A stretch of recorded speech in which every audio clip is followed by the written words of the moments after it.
The Galactic Council convened in cold brilliance, orbiting the pale gas giant Sirian IV. Delegates from 100 star systems filled the grand chamber, species of every shape and structure unified under a single purpose: subjugation of Earth. They spoke not with malice but with certainty. Earth was a statistical anomaly, an unstable variable that needed correcting. Its rapid technological growth, erratic diplomacy, and disproportionate military evolution had triggered automated red flags across Council monitoring systems. The human species had climbed from combustion engines to lunar colonization in less than 2 centuries, a pace not seen in Council history. To them, Earth was a wildfire. The Galactic Council had extinguished others before, empires that rose too fast, races that challenged order.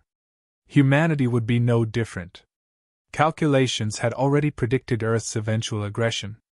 The patterns were all there: territorial disputes, uncontrolled AI development, orbital weaponization, and worst of all, cultural resistance to assimilation.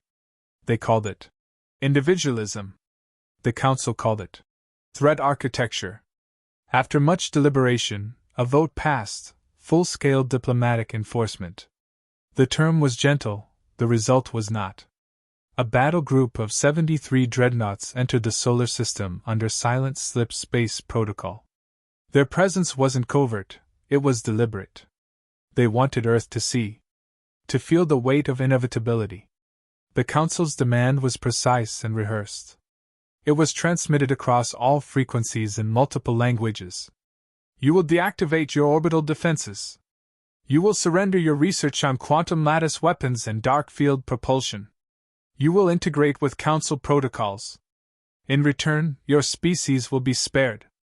No emotion. No apology. Just an offer carved from superiority. The message spread like wildfire across Earth's networks. Analysts, translators, intelligence directors, all watched the same brief command.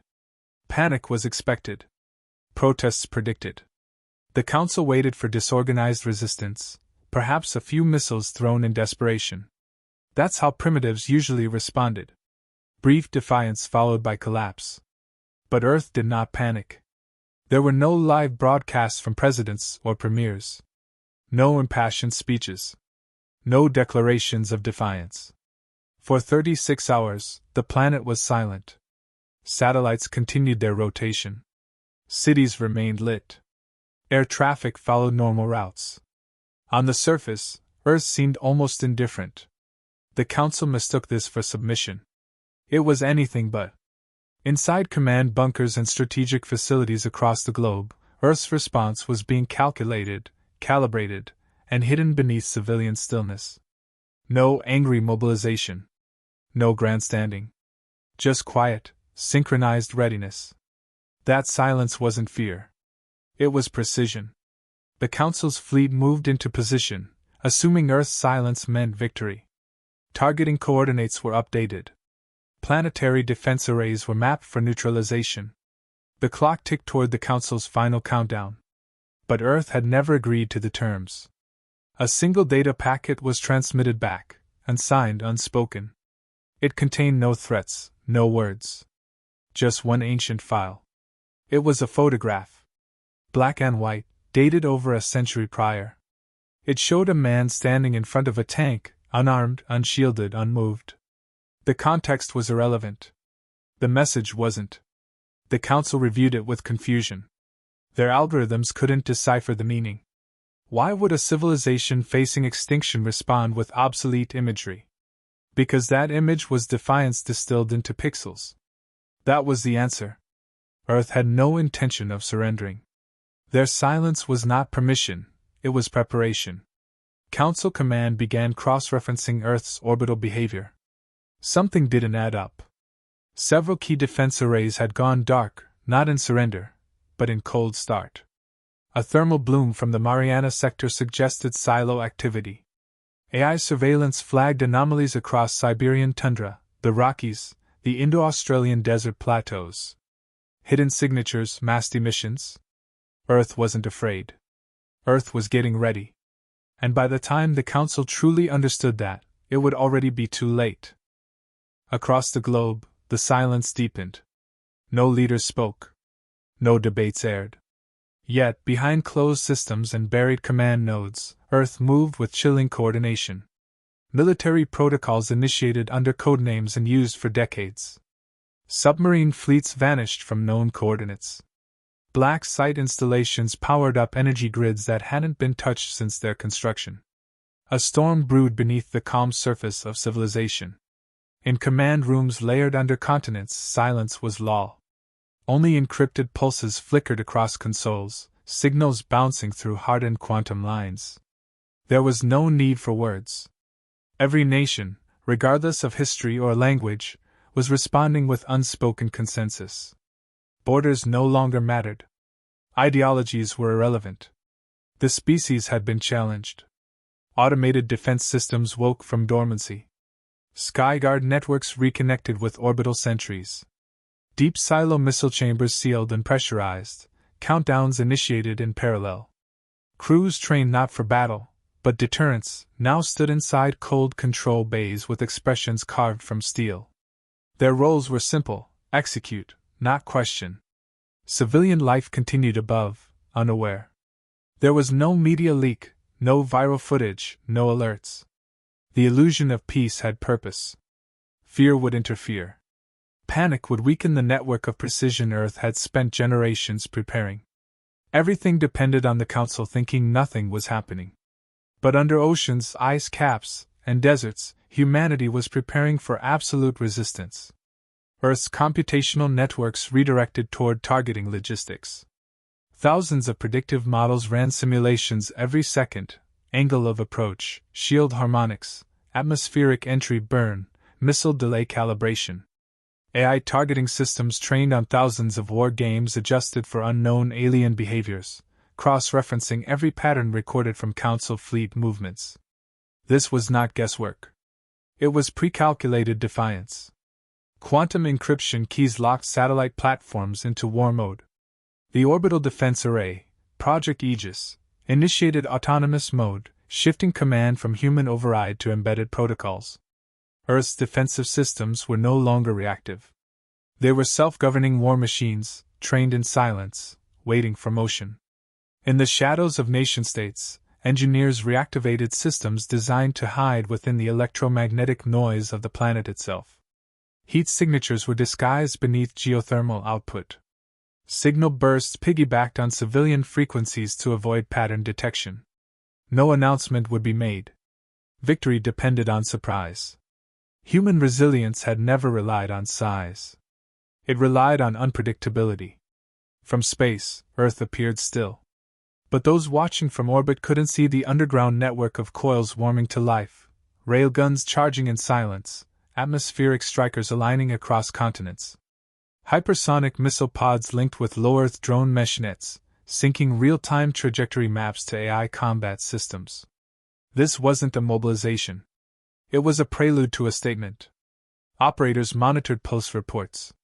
If a single signal dropped, it would be known across the planet in microseconds. From Arctic watch stations to Indian Ocean naval clusters, nothing was allowed to fail. The precision was religious. Inside mobile command bunkers, the mood was not grim, it was focused. They weren't fighting for conquest, ideology, or even vengeance. They were preparing because history had taught them the cost of hesitation. Earth had suffered too much, too often, to gamble survival on diplomacy. In key strategic regions, atmospheric data arrays recalibrated for hypersonic routing. Magnetic fields adjusted via geocore stabilizers to reduce interference. Power grids diverted energy to weapons systems buried in tectonic folds.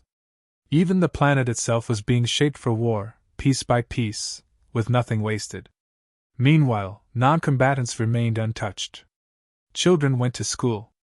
Elderly read books in parks. Cities buzzed.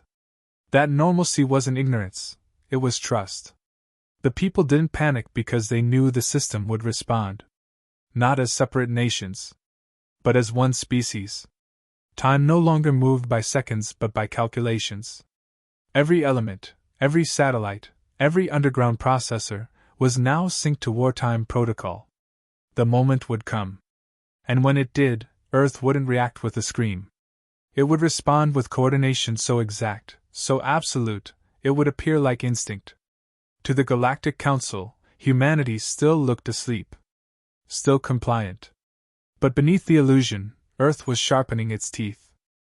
The ignition orders were issued without ceremony. Across dozens of launch points, the command keys turned in perfect unison.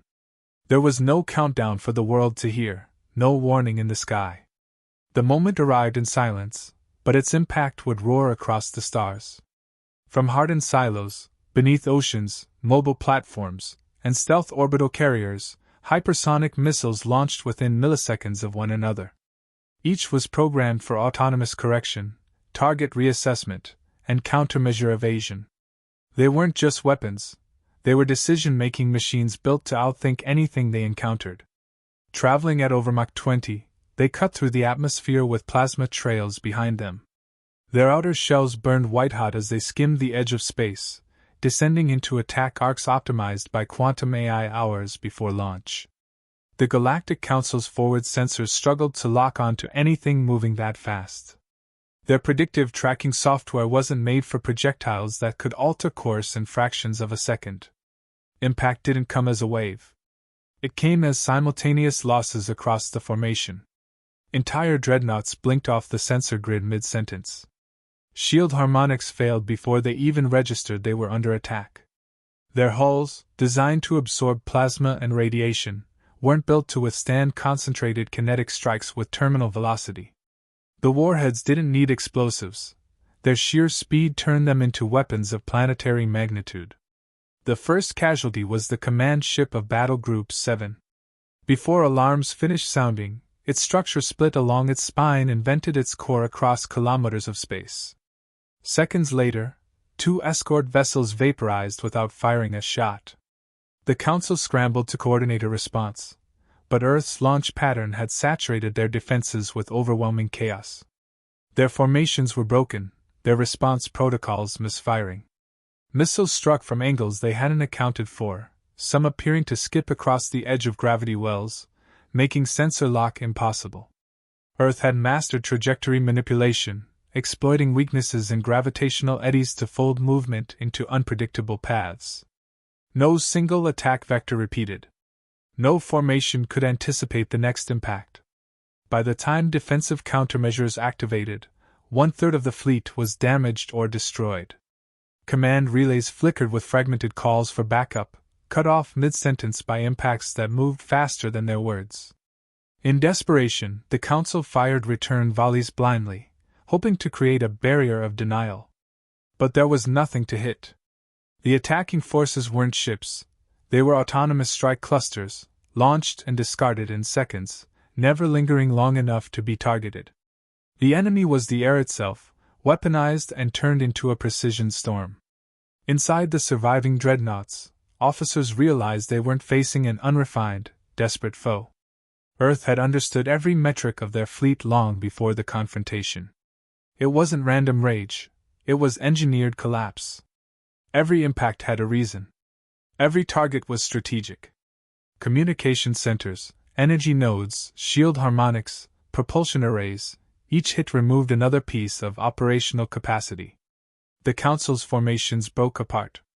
Coordination died. Some ships attempted to retreat. Others fired at nothing, targeting false heat blooms and decoy signals seeded into the engagement zone hours earlier. Earth's algorithms had created a ghost battlefield, filled with illusions the Council didn't know how to read. Total collapse was prevented only by distance. Those further from Earth's sphere of influence began to pull back, unable to mount a second wave without real-time updates. But even at range, they weren't safe. Several retreating vessels were hunted by long-range kinetic platforms Earth had placed in deep orbit, disguised as space debris. These dormant assets activated only after the first salvo hit, targeting escape vectors with sub-second precision. In less than 12 minutes, the Galactic Council's offensive force lost over half its capacity. No declaration had been made. No ultimatum had been repeated. Earth's silence had been a strategy. Their strike wasn't retaliation. It was refusal, delivered through engineered force. Survivors of the fleet didn't report resistance. They reported extinction-level control. Every move they had made was predicted, every weakness exploited. There had been no dialogue, because Earth never saw the Council as worthy of one. They had come with superiority. They left with silence. The retaliation came swiftly.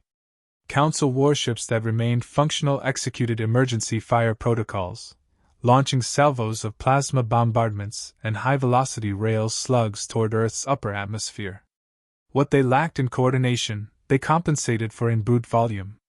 It was an attempt to overwhelm, to blind and burn Earth's defense grid through sheer saturation. They believed the planet's systems would fracture under simultaneous attack vectors, that chaos would force failure. Instead, Earth's integrated defense array activated in full. Orbital rail platforms, hidden among commercial satellites and debris fields, came online and engaged autonomously. Each calculated thousands of threat trajectories in microseconds, deploying tungsten rods at escape velocity speeds. These projectiles intercepted incoming plasma shells mid-course, detonating energy bursts outside atmospheric layers. Remaining projectiles were split and redirected using precision magnetics. Council weapons never touched ground. Near-space drone fleets deployed, syncing through global quantum mesh protocols. These autonomous interceptors required no operator guidance. Swarming in silence, they engaged Council strike pods, shredding them before they approached lower thermosphere. Each drone maneuvered with AI-learned reflexes drawn from decades of human conflicts, subtle, brutal, efficient. Earth's surface defenses engaged next. Skylance towers tracked descending targets with millimeter-level accuracy. Their beams cut clean through the heat shroud surrounding Council munitions, disrupting guidance systems and defusing warheads midair. Where lasers failed, missile shields rose. Tempest domes intercepted via multi-tiered kinetic webs, creating expanding zones of force detonation far above cities and critical infrastructure. Across continents, mobile platforms rolled from underground reserves, linking with airborne defense clusters. The system wasn't centralized. It was decentralized and fluid, engineered to survive partial destruction and still retaliate. Council algorithms failed to isolate a weakness. Every targeted node rerouted power, recalculated vectors, and continued fire. Humanity had transformed defense into adaptation. Not a single missile touched a city. Not one energy burst made it through Earth's stratosphere. The Council, expecting to instill panic, watched as their barrage was dissected in real time. From command networks buried across fault lines, Earth's combat AIs reassigned threat levels by millisecond. Enemy ships were labeled by fire rate, energy signature, and maneuver latency. This information bounced instantly between ground and orbit. Every Earth-based response was the result of continuous live modeling. No pilot, no delay, just pure action executed with machine-level consistency. Council ships shifted tactics, deploying stealth pods to mask attack points. But Earth's systems didn't rely on visuals. Atmospheric pressure variances, electromagnetic distortions, and even micro-vibrational tracking ensured nothing crossed into active zones undetected. Cloaking meant nothing to a system that didn't need to see. Attempts to deploy ground-penetrating bombardments were nullified by kinetic countergrids. Preloaded with interceptive patterning, they fired before Council weapons achieved trajectory stabilization. By the time a projectile stabilized, Earth's systems had already eliminated it. Humanity's superiority wasn't just its speed. It was prediction. Every action by the Council had been anticipated, not guessed, but modeled through millions of scenarios. Earth didn't respond emotionally. It responded algorithmically. Council commanders realized they weren't facing a nation or a fleet. They were facing a distributed defense organism. One that had waited, watched, and prepared with a patience beyond their comprehension. They had assumed Earth's defenses would be fragmented by culture or geography. But what stood before them was unity powered by data, purpose, and silence. One by one, Council ships began losing lock-on. Their weapons jammed. Energy tracking faltered. Counter-hacking infiltrated command chains. Earth's cyber systems hadn't just blocked alien infiltration. They had reverse-mapped alien command protocols in real time, injecting feedback loops into targeting arrays. Several ships began turning weapons on false coordinates or into empty space. Retreat orders were issued, but retreat offered no sanctuary. Earth's upper orbit tracking systems calculated every burn vector and dispatched final wave projectiles accordingly. No emotion accompanied the launches. It was quiet, calculated extermination of threat patterns. By the end of the assault, Council forces had failed to make physical contact with the planet. Billions of rounds fired, zero impact. Earth stood unscarred. The last warship to exit Earth's engagement range sent no final message. Its systems were fried, its memory corrupted, its command hierarchy erased. It fled as a husk, stripped of purpose, carrying back only silence and data of failure. For the first time in its expansive history, the Galactic Council witnessed a complete denial of dominance, not through diplomacy or escalation, but through unmatched precision. Earth had not defended itself in desperation. It had demonstrated that it could not be touched. The Council's fleet limped away in scattered fragments. Burned hulls, crippled propulsion systems, corrupted command links. What remained of their once flawless formation was reduced to drift and silence. No rallying orders came. The surviving ships didn't wait for permission to retreat. They initiated emergency jumps without coordination, some colliding mid-exit, others detonating from internal failures caused by Earth's precision strikes. There was no dignity in their exit, only urgency. Earth did not pursue. No warning shots, no vengeful strikes followed. The silence resumed, not from fear, but completion. Earth's message had been delivered in kinetic terms, measured in debris fields and corrupted Council databases. Nothing more needed to be said. Inside the deepest levels of Earth's defense network, automated systems slowly disengaged from wartime protocols. Countermeasure sequences powered down in sequence, orbital railguns returned to dormant rotation, and encrypted channels returned to minimal pulse. Command logs recorded every move in redundant chains, but no analyst was summoned. There was no debrief. The response had gone exactly as anticipated. Among Council leadership, panic mutated into disbelief. Reports contradicted every pre-engagement model. Projections had not prepared them for a defense with such scale, sophistication, and above all, accuracy. The assumption had always been that Earth was volatile, emotional, incapable of collective response under extreme pressure. That assumption now sat in the wreckage of 2/3 of their vanguard force. Worse still was the realization that Earth hadn't mobilized during their approach. It had already been ready. The missile silos hadn't been reactivated. They had never gone offline. The defense satellites hadn't been scrambled. They had been in position for years. The Council hadn't interrupted Earth's peace.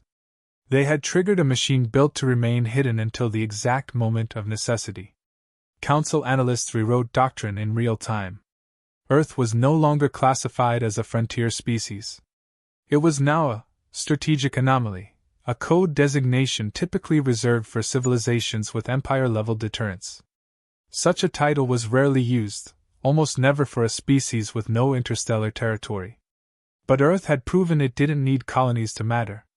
Its strength was not in expansion, but in consolidation. A planet that didn't export war, but had perfected the art of ending one. No celebratory broadcasts emerged from Earth. No governments issued victory declarations. No faces appeared on any channel to mock the Council's defeat. Humanity offered no public reaction at all. This wasn't restraint. It was calculation. The purpose had never been theater, it had been survival. The victory wasn't political or symbolic. It was mathematical. In a closed-band transmission, Earth finally sent a message. One line, compressed in a signal so subtle it barely registered. "We do not escalate. But we finish." The transmission wasn't intercepted by diplomats. It was delivered directly into the Council's Central War Archive, bypassing standard filters, encoded in linguistic patterns designed to trigger recognition at a doctrinal level. The message wasn't meant to threaten. It was a fact to be stored, referenced, and respected. Within weeks, Council policy was amended. Earth was marked as a restricted engagement zone. No exploratory craft were permitted within 10 astronomical units. No economic contact was authorized. No diplomatic overtures were to be initiated without unanimous approval from all seeded species. An unspoken understanding took root, not of peace, but of distance.